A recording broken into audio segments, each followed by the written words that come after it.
1861. For the new Seventh-day Adventists, this will be a year of continuing organization and special revelation.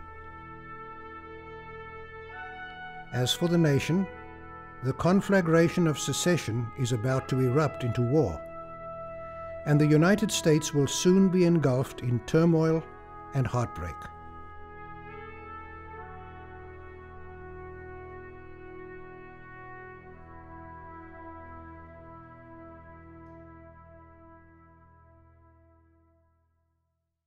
On January 12, James and Ellen White, J.N. Loughborough, and other leaders of the Adventist Church gather to dedicate the new church in Parkville, Michigan. During the event, something out of the ordinary occurs. John Loughborough records, "A large congregation assembled. Brother Waggoner gave the sermon, and Brother White gave the dedicatory prayer. Sister White followed with a very powerful exhortation. Then, as she sat down in the chair, she was taken off in vision, which lasted some 20 minutes or more. After coming out of the vision, she again addressed the people, relating what had just been shown to her." John Loughborough. Ellen White has her first Civil War vision in the Parkville, Michigan church, and that comes as a shock to those Adventists who are listening. And she said, a terrible war is coming on this land. She just said, I heard the booming of the cannons. I saw the dead and dying all around. I think that many, particularly in the North, thought that the Southerners wouldn't actually engage in insurrection, and that indeed if they did, it would be over quickly. And then at the end she said, there are those here who will lose sons in that war. And that was astounding to her hearers at that time. They not only didn't anticipate a war, they certainly could not imagine that their own sons would be lost in such a conflict. While the message is shocking to the congregation, a vision from Ellen White is not a new event. Since 1844, she has been delivering what the Adventists believe to be prophetic testimony from God. Ellen White was a woman whom Adventists believed received messages from God for the comfort and instruction of the Adventists, the early Adventist believers. And as they tested her by the biblical principles, they determined that they believed that she was receiving messages from God, not to take the place of the Bible, but to help God's people understand the Bible better. And so, even as it's not yet happening, she's saying words that are preparing Adventists and giving them some context to the Civil War. Now what I find interesting is that Ellen White had no desire and never even remotely attempted to bring her prediction to the larger audience in America. She understood clearly she was not a prophet to the nation. This was just for God's people, for the Adventist audience. And that's where she kept her focus. But it brought them great encouragement. The prospects of peace are dashed shortly after the Parkville vision. Only 4 days later, January 16, an important compromise proposal for peace brought to Congress by Kentucky Senator John J. Crittenden is defeated in the United States Senate. Throughout the month, more states secede from the Union: Florida, Alabama, Georgia, and Louisiana. At the end of January, Kansas is admitted to the Union as a free state. In February, even before Abraham Lincoln is inaugurated, Jefferson Davis is elected as the provisional president of the Confederate States, and Texas also secedes from the Union. On March 4, Abraham Lincoln is finally inaugurated as the 16th President of the United States of America. One section of our country believes slavery is right and ought to be extended, while the other believes it is wrong and ought not to be extended.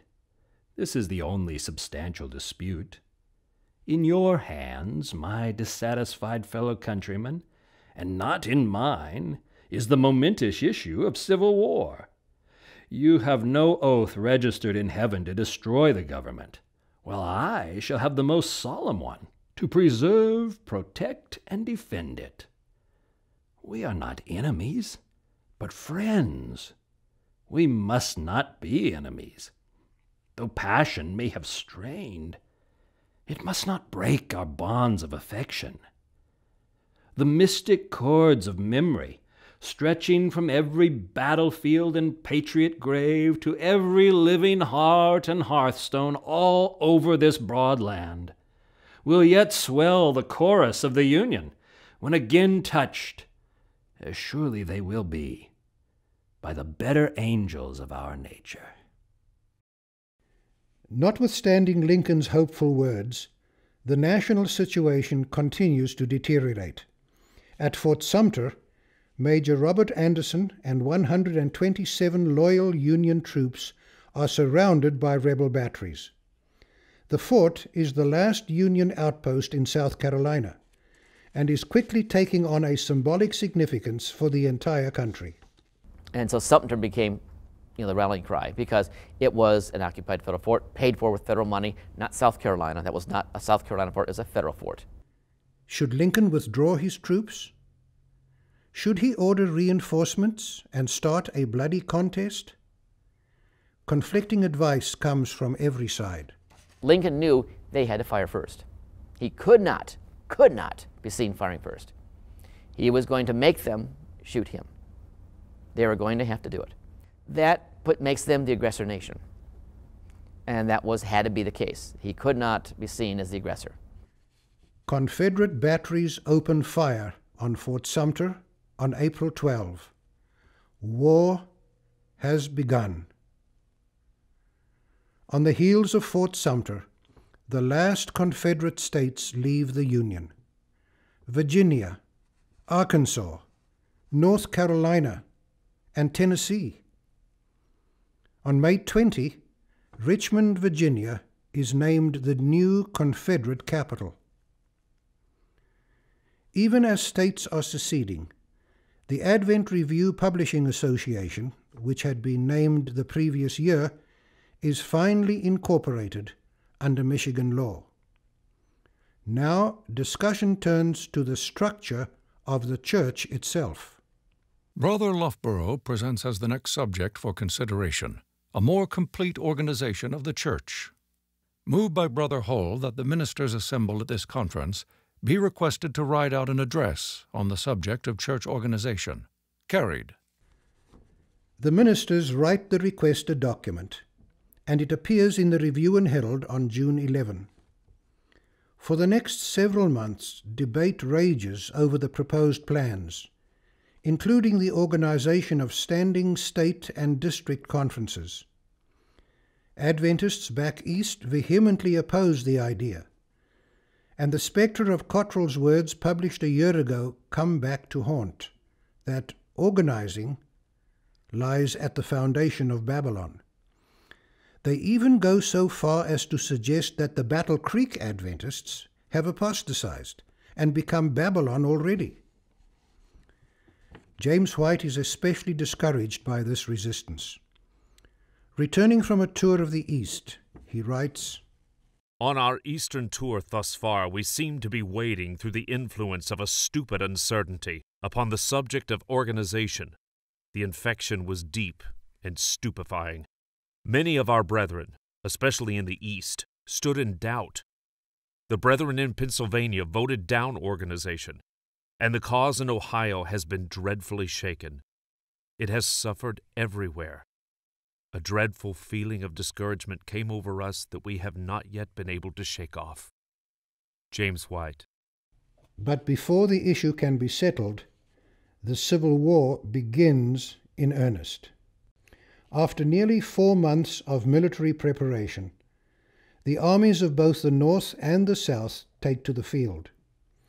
On July 21, the first major battle of the American Civil War begins near the town of Manassas, Virginia, at a little creek called Bull Run. The Lincoln administration in Washington has been feeling intense pressure from the public to make a military showing. Everyone in the North believes the Union Army will push forward very quickly and make an end of the Confederacy's hopes and dreams. The first major military action of the war is going to be the First Battle of Manassas, or Bull Run, which is just outside of Washington, D.C. That's where you have the first bloody clash and massive loss of life. And that changed everyone's attitude. I mean, it was quite a battle. And it basically was a loss for the North. They thought they were going to come in and just wipe the South out, and it would be an easy victory, and the war would be over. Well, the Battle of Manassas changed everything. The sense in Washington, and the sense amongst some military advisors, is that this is going to be a cakewalk. We have trained troops supplemented with lots of volunteers who are going to just come down and overwhelm the Confederates. And as a matter of fact, it's viewed very much as a sort of a holiday, has almost a holiday atmosphere to it as people come out of Washington to watch. You've got Green troops, none of them are very good. By simply raw luck and Stonewall Jackson's cussed determination, they were able to hold their own, and the Union panicked first and broke them. This is not a sterling battle. This is not a wonderful example on either side, really, but it shows that this would be a clumsy, brutal affair. I mean, all the stories and all the narratives about Manassas talk about this massive retreat where the troops just at one point became confused and they all retreated, and literally they ran all the way back to Washington. And it became mass confusion because all the civilians that were several miles down the road watching the battle saw the Northern troops running back. They panicked. They all got on the same road. You have civilians and panicked troops together. Many people lost their lives, were hurt. When the Union Army now has to pull back, there's this sort of mass calamity as all those people who came out expecting sort of a Sunday picnic are now scrambling in panic to try to get back to Washington, D.C.